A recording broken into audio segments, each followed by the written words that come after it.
Hello, Radhe Radhe. আরও একটা mini blog নিয়ে চলে এলাম। আর আজকে খুব তাড়াতাড়ি উঠেছিলাম বলে এমন সুন্দর একটা ওয়েদার দেখেছি। আর এখানে গোপুরও গুড মর্নিং হয়ে গেছে। তারপরে আমি একটু রাস্তা হেঁটে আসলাম হলো ছাদে ফুল তোলার জন্য। অনেক দিন ফুল তুলিনি, ভাবলাম একটু ফুলটা তুলে নিই এই কারণে। আর ছাদে গিয়ে দেখি প্রচুর ফুল, কারণ সকালবেলার দিকে বাবা ফুলটা তুলে নেয়, তো আমি ওইভাবে ছাদে গিয়ে দেখতে পাই না যে কতটা ফুল ফুটেছে না ফুটেছে।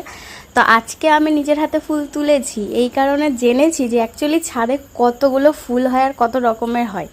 তো তোমরা দেখো কি কি ফুল তুলেছি। এখানে তো জাস্ট টগর তুলেছি, তারা ফুল তুলেছি, তারপরে এদিক থেকে নীলকণ্ঠ তুলেছি, আর জবা জবা অনেকগুলো ছিল। জাস্ট দেখো, আর এই ফুলটা দেখো, নীলকণ্ঠ ফুলটা জাস্ট দেখো, মানে থোকা যেটা সেটা এত ভালো লাগে দেখতে। আর ফুল গাছ লাগাতে কার না ভালো লাগে, আমার তো খুব ভালো লাগে।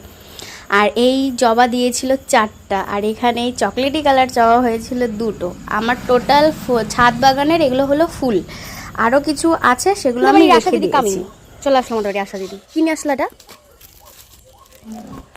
কি? আমার ভাগ্নির বিয়ের চিঠি। ও আচ্ছা, এটা হলো আমার ভাগ্নির হলো বিয়ের চিঠি, মানে এই দিদির মেয়ের বিয়ে, বড় মেয়ের বিয়ে। খুলে দেখাও।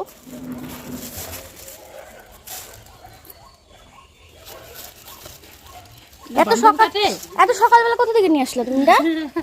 আরে ভুল হয়েছিল, ঠিক আছে। হ্যাঁ, এটা হলো বান্ধবী কার্ড। একটা কেবলই নিয়ে আসলে, এটা ঠিক করা হয়নি এখন। ঘরে এসে বিছানাটা গুছিয়ে নিলাম, কারণ বিছানাটা গুছিয়েছিলাম না। আর ফ্রেশ হয়ে ব্ল্যাক কফি একদম শরীরটাকে বুস্ট করে নিলাম। তারপরে মার শরীরটা আজকে খুব খারাপ ছিল বলে আমি রান্নাটা করেছি। আজকে সমস্ত রান্না আমি করেছিলাম। রান্না সেরে স্নান করে নিয়েছি, কারণ পুজো দিতে হবে এই কারণে। আর আজকে তার মধ্যে হলো মঙ্গলবার দিন, মানে এভরিডে আমি পুজো দিই, তারপরে মঙ্গলবার বজরংবলীর যেহেতু পুজো থাকে এই কারণে একটু লেট হয় আমার পুজো দিতে, অনেকটা টাইম লেগে যায়। তো ভালো মতো পুজো দিয়ে একটু হনুমান চালিসা পড়ে নিলাম। আর পুজো দেওয়ার পরে আমি লাঞ্চটা এবার সেরে নেব। আর সকালে যা যা রান্না করেছিলাম একেবারে দেখিয়ে দিলাম। এটাই হলো আমার লাঞ্চ। তো চলো টাটা, দেখা হবে অ্যানাদার ব্লগ।